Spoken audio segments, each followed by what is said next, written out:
Okay, so this is becoming a bit of a trend at this moment in time in the football climate. Team of the season so far, even though we're only halfway through the Premier League season, it looks like everyone is doing their team of the season so far. So what have I done? Of course, I've jumped on the bandwagon and I'm bringing you my team of the season so far for this campaign. So let's just get straight into it, I guess.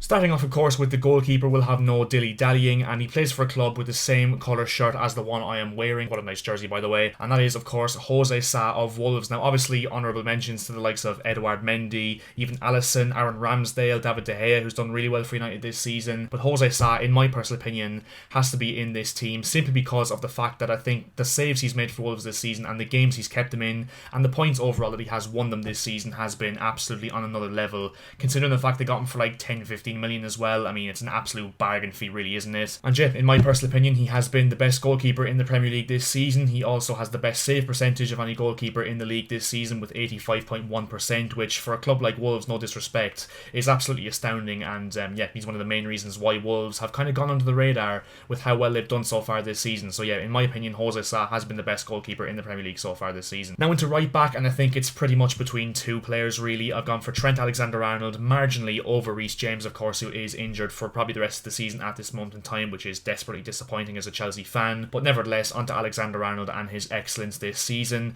And as we know, he's probably the best right back in the world overall in terms of his consistency and his overall ability as well. His ability on the ball, his passing range is just second to none for fullbacks. It's honestly a joke. I think he's second in the assists in the Premier League so far this season as well. He's got like 7 or 8 assists from right back, and is one of the most important players in this Liverpool system that Klopp does like to deploy. Obviously, Robertson and Alexander-Arnold have got that license to go forward and be creative for the Liverpool front three, and Alexander-Arnold has well and truly made that role his own. He's, in my opinion, the best right back in the Premier League and in the world, and this season, in my opinion, has been the best right back in the league simply because of how good he has been going forward in terms of his output for goals and assists. And the first centre-back joining his Liverpool compatriot Alexander-Arnold is the Dutch centre-back Virgil van Dijk. Obviously was missing for pretty much 99% of last season after that injury against Everton early on last season, and since he's come back into the team, I think it's no question whatsoever Liverpool have improved massively. Obviously they limped over the line for top 4 last season, and in this current season they are well and truly in the title race. They're the closest team to challenge Man City at this moment in time, and Van Dijk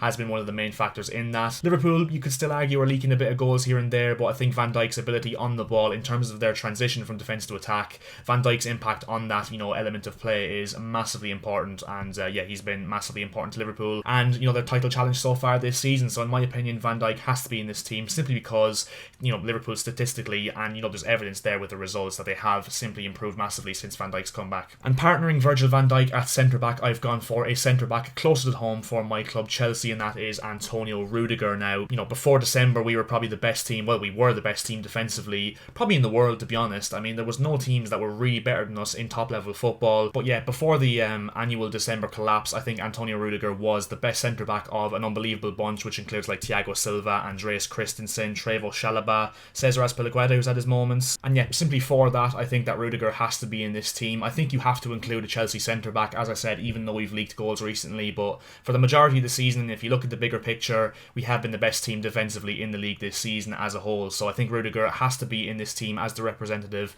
of Chelsea's backline. And now onto the left-back, I think it's pretty much a shoe-in. You could argue Ben Chilwell if he didn't get injured before December, but I think João Cancelo has to be the left-back in this team. He's simply been unbelievable this season. And you remember in that 19-20 season, in his debut season at Man City, he was branded a flop. There was rumours of him going back to Italy with Juventus, and ever since that he's just been unbelievable. And even still, he's a natural right back playing left back, and he's just made that position his own. He's been absolutely ridiculous. His passing range is incredible. Obviously, like Klopp's system, Guardiola gives Cancelo the licence to go forward and be creative and join in with the attack, and defensively as well, he's not bad either. So João Cancelo, in my opinion, has to be the left back. I think there's no one that even comes close to him, and has to be the left back in this team because he has just been an absolute joke this season for City. And now onto the 3-man midfield, starting off with the kind of 6, the holding midfielder, and for me it was a flip of a coin, and I went into mad detail to try and decide who to go for between Rodri of Man City and Declan Rice of West Ham. But in the end, I've marginally given it to Declan Rice simply because of the fact I think he's more involved in the West Ham team than Rodri is in the City team. And don't get me wrong, Rodri has been unbelievable for City this season. Like Cancelo, Cancelo was branded sort of a flop in his first season, but ever since has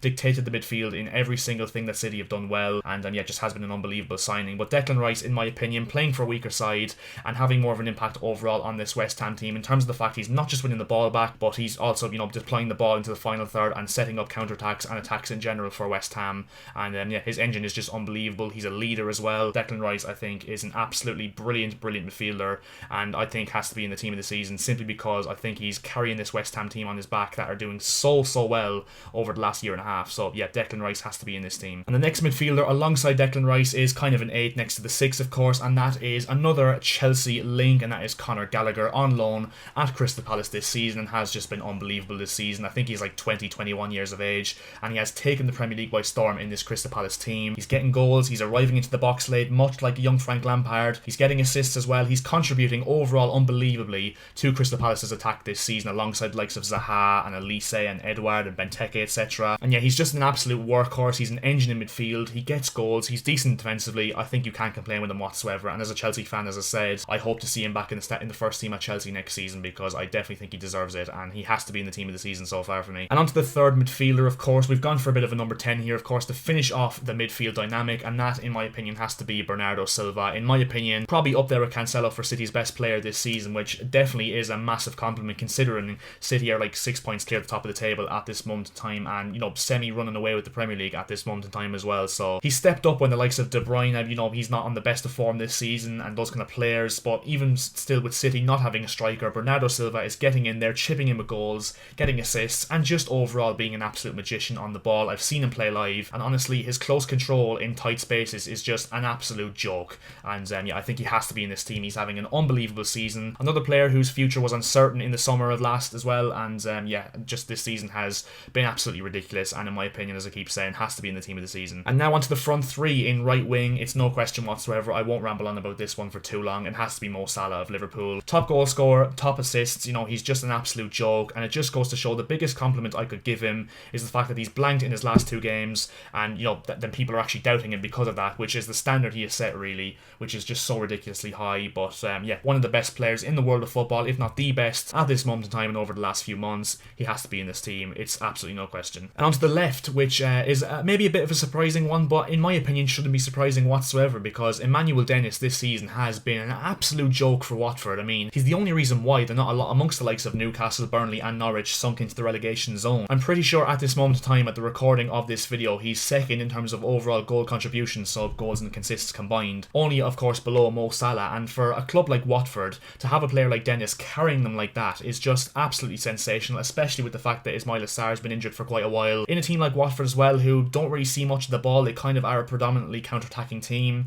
and Dennis has just been absolutely unbelievable, especially with the fact he costs like €4 million or £3 million or something mad like that. So yeah, an absolute bargain in my opinion, signing in the summer so far, and yeah, just deserves to be in this team of the season all day long. And the final player is a striker, and like Emmanuel Dennis, isn't playing in this team in his natural position, but he has played up top this season for Liverpool, and that is Diogo Jota. He has 10 Premier League goals this season, of course, only lower than Mo Salah himself, and yeah, this season has been really good for Liverpool. Another example of a winger that Jurgen Klopp has turned from, you could say, decent to like, borderline world class. Of course, Mane and Salah, the other 2 examples you could use for that statement. But yeah, Jota has been really good for Liverpool this season, and yeah, has chipped in with goals wherever Salah hasn't, which has been very rare, I know, but yeah, has to be in this team purely by virtue of the fact that he scored the second most goals in the league this season and is the top scoring striker this season as well, and yeah, is keeping Firmino at the team as well, which is another massive compliment you could give him. So yeah, Jota completes my team. And yeah, so that will conclude this video with regards to my team of the season so far for this current campaign. If you disagree with any selections I've gone for in this video, please do let me know. I know you will let me know down in the comment section below, and also put your team while you're at it as well. I'm really interested to see how many of you guys will agree with the amount of players I've got in this team and how many won't agree. And yeah, if you did enjoy this video, make sure to leave a like. It means the absolute world to me as per usual. Also, if you could subscribe to the channel as well, that would be massively appreciated. We are looking to hit 1.8k subscribers on this channel as soon as possibly can. And I'll see you guys in my next video, and yeah, I'll talk to you guys later.